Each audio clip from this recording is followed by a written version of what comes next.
And then I also met oh my gosh, I'm never going to be able to say his name out loud. Glotska?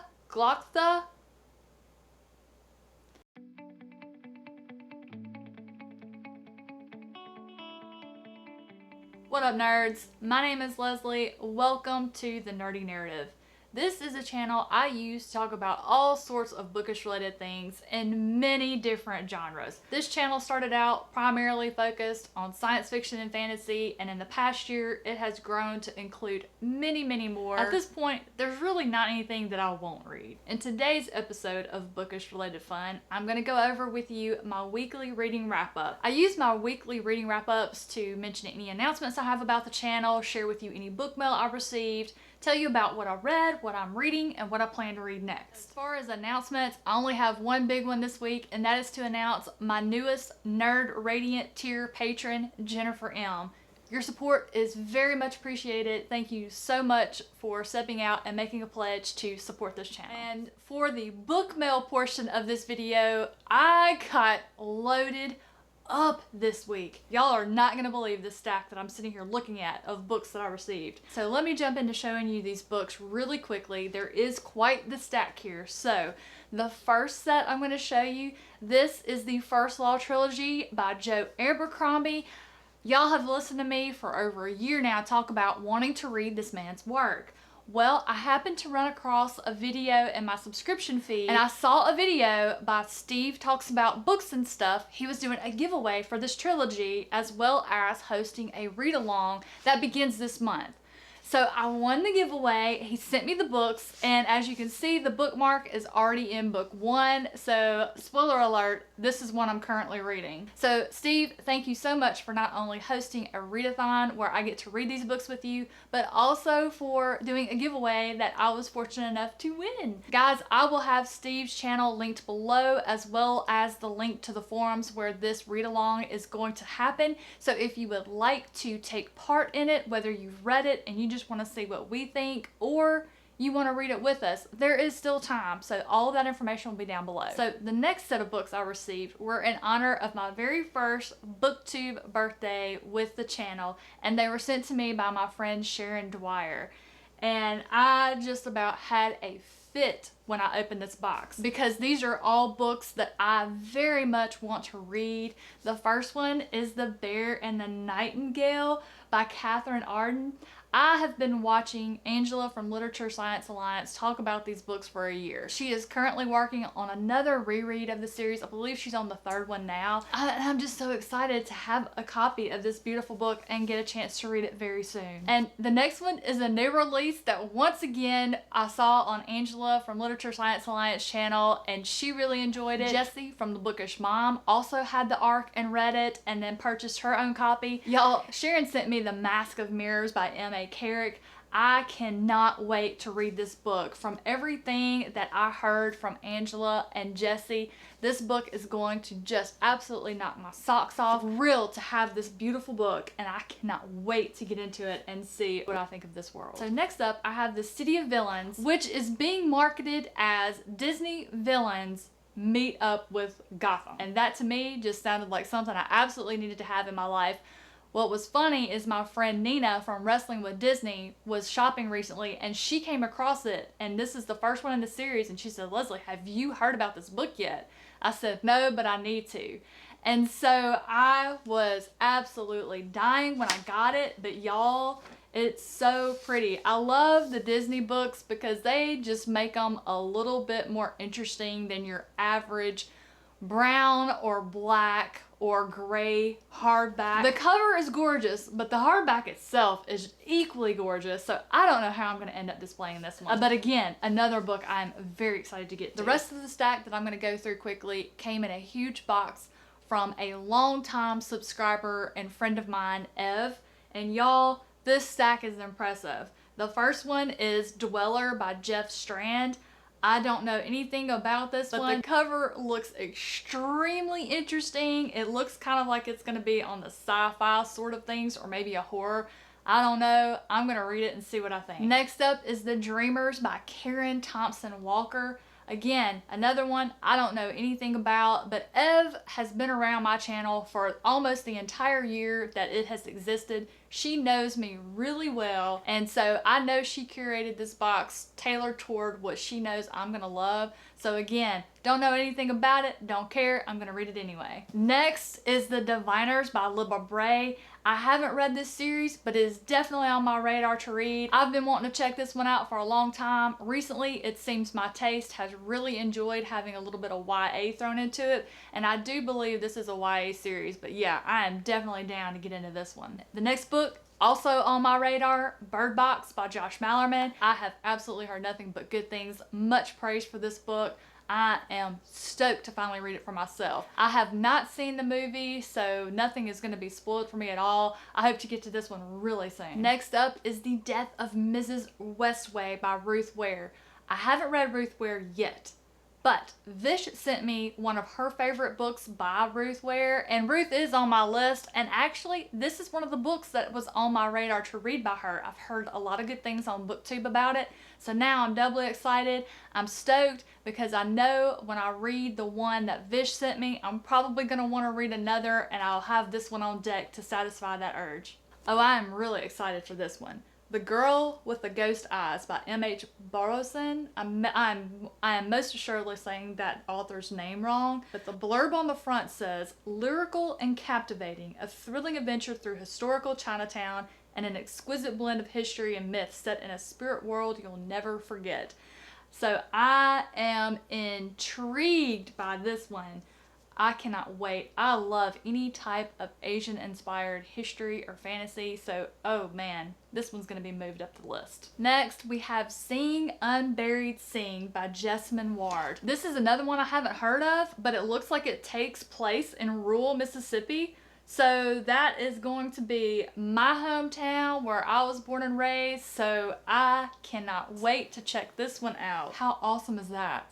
I have been talking about the Neal Shusterman trilogy for forever. I have been dying to get my hands on the series. I can't wait to read this one. And then the final one about fell over. It's Foundry Side by Robert Jackson Bennett. Y'all know recently I started his Divine Cities trilogy, which he wrote before the Foundry Side and Shorefall series. Man, I am so excited to get to this one. I am going to finish the Divine Cities trilogy first. I even have the second one ready to go. It was a gift from Mostly Books with Max, but I will 100% be following up immediately with this series. The praise for this one has just been widely spread across all types of booktubers, so I am very excited to read this one. So Steve, Sharon, Ev, man, y'all hooked me up. I am so excited. I will not want for anything to read. You guys are so kind. Thank you so much. Alright guys, let's slide on into what I read last week. The very first one I'm going to mention, I actually read the week before, but I read it on my Kindle and I forgot to mention it, as unfortunately is usually the case whenever I have a Kindle read. When I finished reading the book on my Kindle, I immediately, first I had to wait until I stopped ugly crying. But once I got myself under control, the first thing I did was get a physical copy of this book on its way to me. And that book is Their Eyes Were Watching God by Zora Neale Hurston.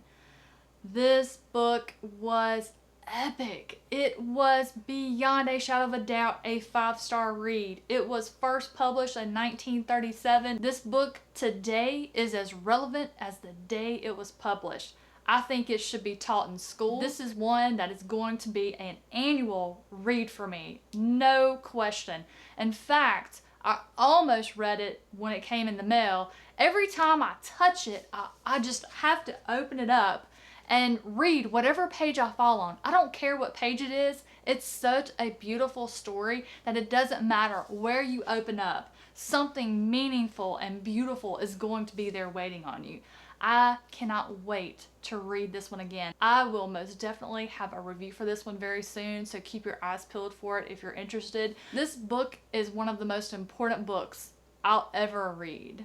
The next book that I finished is Ouran High School Club Volume 9. This is a manga that I'm working my way through. It's a buddy read with Una from the Codex Cantina. I started out, I was binging one volume per day, and I didn't like it because the chapters were so different from one another. It just didn't feel like a cohesive story. So I started reading one chapter a day, and that absolutely helped. I started really enjoying the story at that point. Now I am back to binging.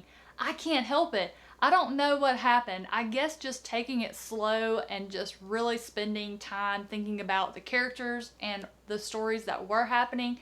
I don't know. All I know is I am in love with this series now, and I'm finding it hard to put down. I'm still trying to control how many chapters a day that I read. I'm trying not to binge a whole volume, but there are no promises. The next book I completed is Anger is an Acid, which is book 3 in the Patience of a Dead Man trilogy by Michael Clark. This was a buddy read that I did with Brad Proctor and Nikki from Dark Between Pages. I trusted Michael Clark not to let me down with this ending, and he delivered.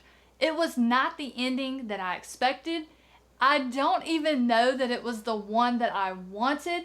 Michael Clark just put a nice bow on the ending of this trilogy. While I'm disappointed to say goodbye to some of these characters, there was one thread that was left dangling. And so I know he is currently working on another novel. I have to wonder if it's that thread that was left loose at the end of this one. I really hope it is. And then the final book that I completed this week is A Time of Dread by John Gwynne. This is the first book in the Of Blood and Bone trilogy. Holy smokes. Y'all, this trilogy hit the ground running and never stopped. It was so intense. My heart was just absolutely racing. I mean, there were times I literally just had to put it down just to let my heart rate recover. It's insane. Nobody writes a battle scene like John Gwynne. I mean, the bar is just up here. There are many authors who do a wonderful job at it. They are just nowhere near that bar that John Gwynne has set. This trilogy takes place 100 years after The Faithful and the Fallen. And I thought I was going to have a hard time with that because I loved the characters of The Faithful and the Fallen so much. I have so many people that are reading that series that DM me their thoughts as they go through, so I get to relive my love for those people every day. So I thought I was going to have a problem with those characters not being in this world. But John Gwynne is a master at character development, and he just amazed me with his ability to write new compelling characters for me to love. Now, I will also praise him because while I didn't mind that he had 50 main characters in The Faithful and the Fallen, a lot of people had problems with that, keeping them straight, knowing who was who, and this and that and the other. He kept those cast of characters very small in this one, so there was never any doubt who was who and where they came from. At the beginning, you have a chart that tells you who was descended from who and where they're from and what faction that they fall under, which I found very helpful. I was flipping back and forth to that several times in the first section of the book. Wow, this was amazing. I buddy read it with Abby and Ina. Abby took the rest of her February TBR and just burned it in the fires of hell and went straight into book 2. She's loving it, and then Ina and I are having to hear about it, and we're like, we can't start book 2 yet. But yeah, kudos to John Gwynne for yet another stellar fantasy series. So if you'll remember, the short story that I picked to read this week was Agnes Stillwater Day by Bart J. Gilbertson.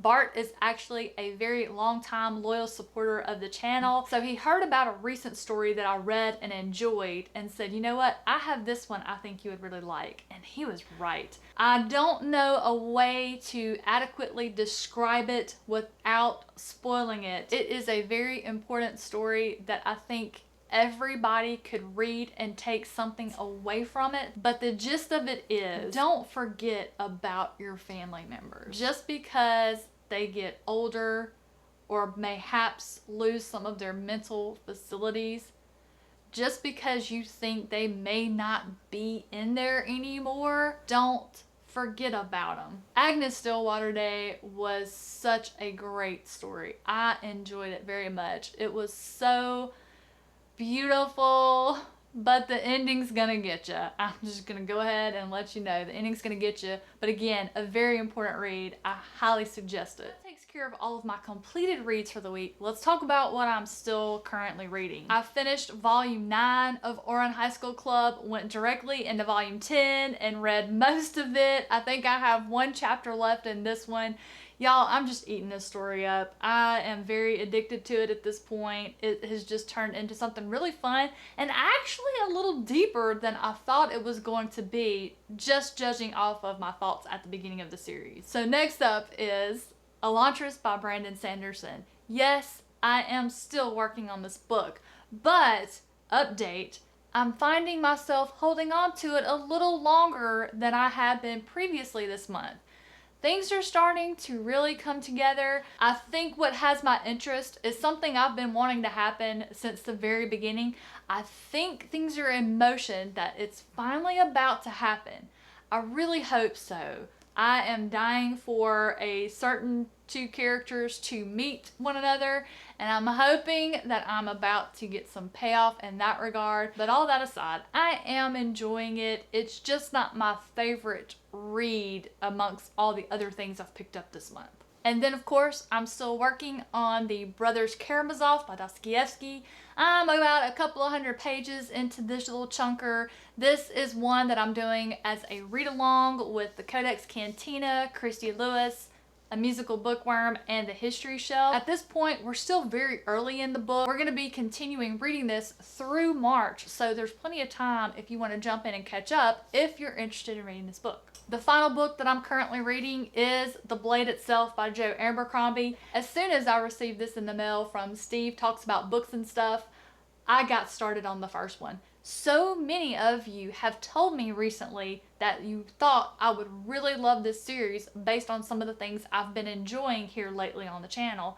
So I got right into it. I'm still very early on. I think I'm about 3 chapters in. My preliminary thoughts, I instantly fell in love with Logan. I mean, for some reason, the first word out of his mouth, I was sold on him. You know, I hope that continues throughout the rest of the story. And then I also met oh my gosh, I am never going to be able to say his name out loud. Glotzka? Okay, his name starts with a G, and he seems to be in the business of torture. Not quite sure. I don't know much about him yet. I think perhaps he's not a good person, except when I first met G-Man, because I can't say his name, we're just going to call him G-Man. When I met G-Man, he was described as having experienced some form of trauma or torture. He's got problems. And it was just so funny to me because of the way that he viewed stairs. Like, they were the enemy. He walks with a limp and a cane, and and stairs were his greatest rival. And he's like, if I could meet the man who created stairs, you know, what I would do to him.